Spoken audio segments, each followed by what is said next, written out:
Today I'm going to show you exactly how to use Formatter by Zapier. We'll take a full name from a Google form, split out the first name, and use it in a personalized Gmail email. Let's jump in. So first, head over to Zapier.com and sign in. I'm already logged in, so I land on my dashboard. You need to create a new Zap, so click Create up top, then choose Zaps. The Zap editor loads up, and you've got a blank trigger step waiting. Click the trigger step, search for Google Forms, and select it. The event should be New Form Response, that's the default. Click Continue. Now pick your connected Google account, or connect one if you haven't. Then the important part. Choose the exact Google form you've already got set up. This form has fields like full name, email address, and message. I'll pick mine, it's called Customer Inquiry. Click Continue, then we test the trigger to pull in a sample. Click Test Trigger. It grabs a recent form response. If you don't have one yet, submit a test entry from the form first. Once the test runs, you'll see sample data. Full name shows John Smith, email is john@example.com, and a message. Click Continue with selected record. Good! Now we add the Formatter step. Click the plus button below the trigger, search for Formatter by Zapier, and select it. This step doesn't count toward your Zapier task usage, by the way, no charge for transforming data.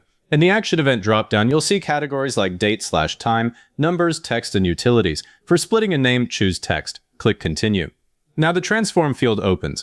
Pick Split Text. The input field is where you map the data you want to split. Click into it, and from the Google Forms data, select Full Name. Right below that, Separator. This is where people slip up. You need to type colon, the word space, colon, all inside square brackets. So left bracket, colon, space, colon, right bracket. That tells Formatter to split wherever there's a space character. If you just type a plain space, it won't work. For John Smith, this splits the string into two segments, John and Smith. Next, segment index. Choose first. This returns the first piece. You can also pick last if you need the surname, or all as separate line items. I'll keep it on first. Click Continue. Time to test this step. Click Test Step. Formatter runs the split on the sample. The output appears below. It should show John. That's exactly what we want. If you got something else, double-check the separator syntax. Missing brackets is the most common mistake. Now add the final action. Click the plus button, search for Gmail, select it. Choose Send Email. Click Continue. Pick your Gmail account. Now the email setup. In the To field, I select email address from the Google Forms trigger. Subject line, thank you for your request. For the body, I type, hi, then a space. Now here's the crucial move. Do not map the original full name field. Click into the body after hi, and from the Formatter step, choose Output. That's the transformed first name. Then finish the email, thank you for submitting your request.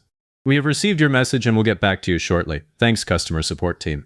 So the body reads, Hi John, not Hi John Smith. That's the whole point. If you accidentally mapped full name, you'd get the full name and nothing was transformed. Click Continue. Now test Gmail.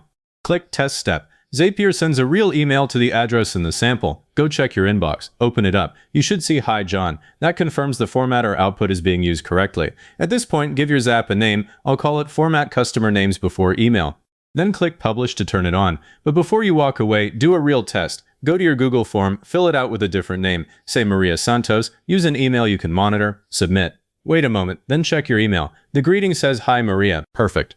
Now that you've seen split text in action, you might be wondering what else Formatter can do. Let's take a quick look at other key transforms, because they can save you loads of manual cleanup. I'll click back into the Formatter step and open the Transform dropdown. The Date/Time section lets you reformat dates. Say your form collects a date in November 5th, 2026, but your CRM wants May 11th, 2026. You'd pick Format, set the input format to M/D/YYY, the output format to month, day, year, and you're done. You can also add or subtract at time, great for calculating follow-up dates. Under text, there's Extract Email Address. If someone writes contact me at john@example.com inside a message, this plucks out just the email no matter what's around it. And my personal favorite, Lookup Tables. They let you translate IDs into names, so if a form submits a product code like prod001, you can turn that into premium plan before it hits your thank you email. All of those live under the same Formatter app you just used. If this walkthrough helped, give it a like, subscribe, and leave a comment saying it was helpful. Comments are what push this to other people searching for the same thing.